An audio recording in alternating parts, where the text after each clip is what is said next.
But let me tell you something, Dr. King. There's something you have to learn. Please don't look down on anybody. Don't even look down on yourself. Don't look down on anybody in your life, no matter what you are, no matter who you are. Never you ever, because God could use the next person to uplift you. When I was working in Ochodi, I had these garage boys. They were my friends. And one happened to belong to a family that had this large expanse of land in Alagbado. And he took me there to show me their property. I helped them to bring some buyers. A week later, after I got the employment, they sent for me, the entire family. They had about 400 plots of land. They said they were giving it to me to sell on behalf of the 400 plots of land. Yes, in Alagbado. Apart from Nureni Yusuf, the former Air Vice Marshal, may so rest in peace, I don't think there was anybody who owned anything apart from families bigger than me by 1991 over there. So they gave me to sell. That's where you have AIT now and some other. They gave them to me to sell for 5,000 naira in 1990. 400 plots of land. Yes, each one 5,000 naira. And what will be my own? I asked them. They said, anything you put on top is yours. We're not going to pay you commission. So I started settling. I saw the first 6 plots. The first thing I did was to go to National Concord, the Chief MKO Abiola's National Concord, one of the biggest newspapers in those days. I went there, I put my money there, run adverts. It was selling like hotcake. So if I'd sold 10 plots, I'll be making 50,000. In those days, 20,000 can buy you a brand new car. So I was making millions. And somebody advised me, Alan, start buying those properties yourself too. You have enough money. So I now floated Onyema and Company, the real estate company. So I bought about 87 of those plots myself. At the time, I increased my price to 20,000, 30,000. So money was everywhere. Of course, I had my own share of stupidity as a young person. I was living in Airport Hotel for 2 years. Yes. I had my... and that was wrong. I like that confession. Yeah. That my own share. Oh Lord. Don't you ever emulate that. Because youthful exuberance, but I was working very hard. What happened was that I didn't have time to start looking for houses. In those days, Keja was the in thing, and I never liked houses with 3-bedroom flat, 1 toilet. So to get anything that is en suite in those days was difficult. So I said, okay, let me go to the hotel, and I left where I was squatting. So I went there. That was how I ended up staying there for 2 years without knowing it. So even when I married in 1993, my wife, when she came in 1992, she visited me and she thought I had a house. And when we went to the hotel, she thought I left something there I wanted to pick. And I said, this is where I stay. The girl started crying. She started crying. So, but she later got to know that it was just one of those things. What I'm trying to say is this. I challenged myself. I got this boy that I didn't look down on him. He became my life-changing person, an angel of God. Don't look down on the person beside you. Yes. Don't look down. He could be responsible for your upliftment in life. So that was how I started the real estate business. I started buying Lekki. I was one of the biggest estate owners in Lekki in those days, up to 1998, where you had this Mayegu area of before Chevron. I don't think anybody owned anything bigger than me there. So a lot of people thought I just arrived with APs. No. But in 1992, I had to resign because I didn't want conflict of interest in my place of work. So I floated Onyema and Company, a law firm, then Alan Onyema and Company, the real estate, then International Business Links, Continental Business Links Limited. You have to study your environment, find out what they lack. When you're the first person to provide an answer, you become a millionaire. You get this. Go to your communities. Go to your environment, within your nation. look at those problems that have not found, nobody has found an answer yet. See if you could tackle that problem. It could be in your community, it could be in your local government, it could be anywhere. It could even be the vicinity you live in. If you're the first person to discover a solution to that, you're on your way to wealth. Look for a problem and solve and make money from it. Say I hear Yes.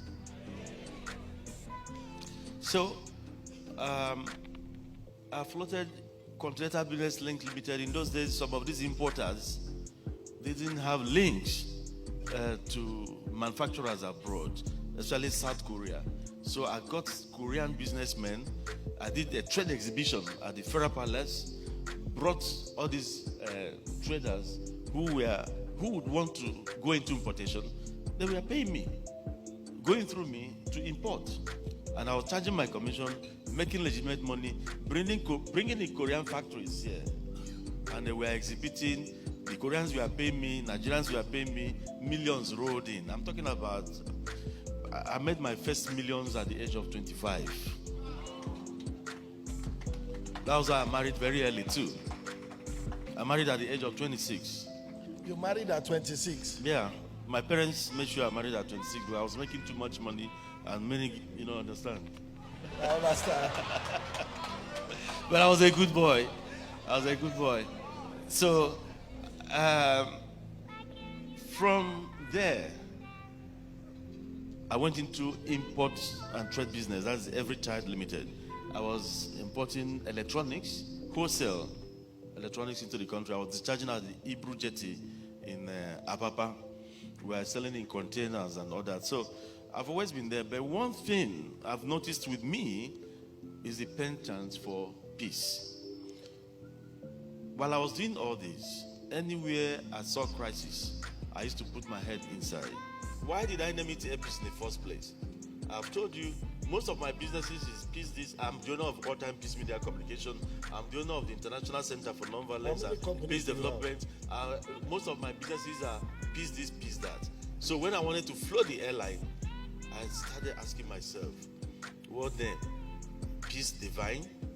Divine peace? So we think out with so many things. And I told my wife, Airpeace. Everybody, my children, they said, oh, that sounds nice, Airpeace. So we went to the Corporate Affairs Commission. We applied through our lawyers, and they said the name was available. So that was how we bettered Airpeace. But why did I choose to float an airline? That's another breaking of rules.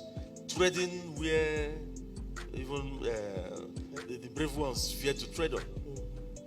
So I've always put out myself to provide solutions where solutions are actually needed. That's what I'm trying to say. In 2007, I was thinking of how do I actually impact lives, because I prayed to God in 2003 when most of my businesses were going down. Help me, God. Give me the means, and I'll give it back to you through helping the lives of the indigent.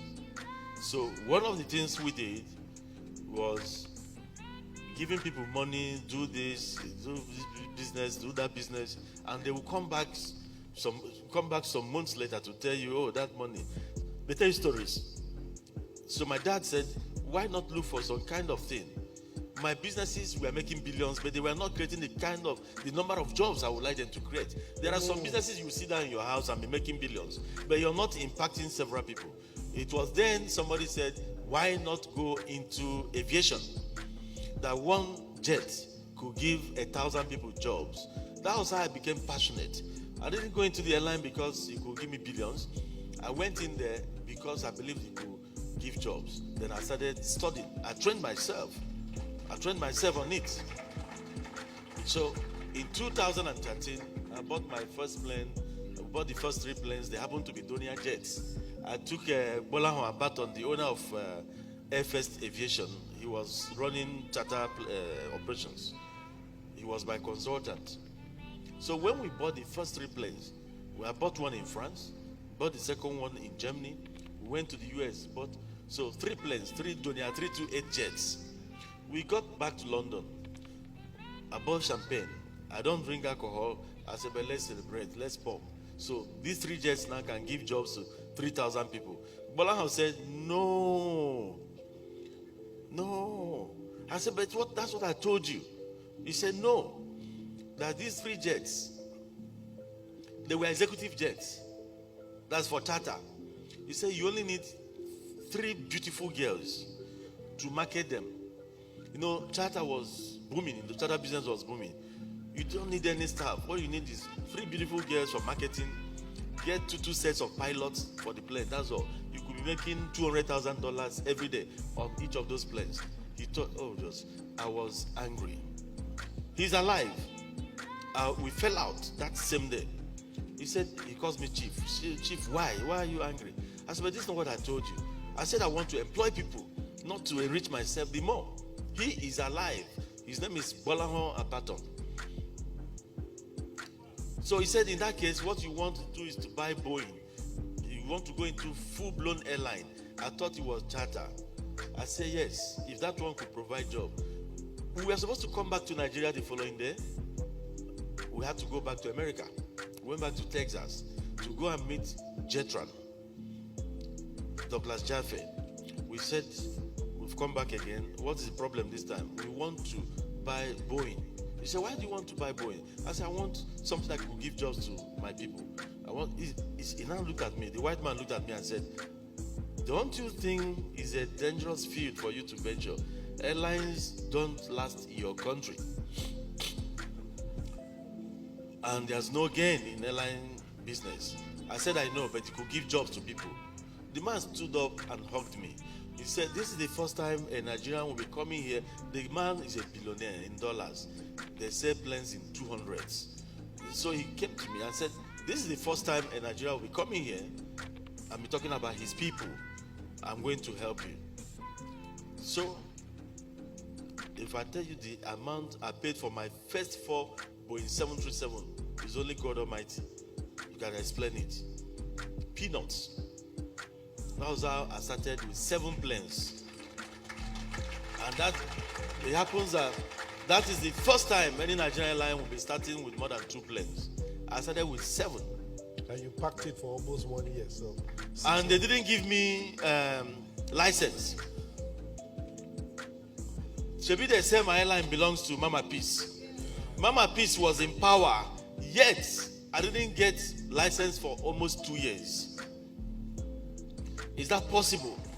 Why I'm taking you, this memory lane is in your march to success. You're going to meet a lot of stumbling blocks. There are people who will be out there. They may not even know you. Just because you're about to do something, they want to stand in your way. Don't you ever give up. You need perseverance. You need to be focused. You need to have ideas too.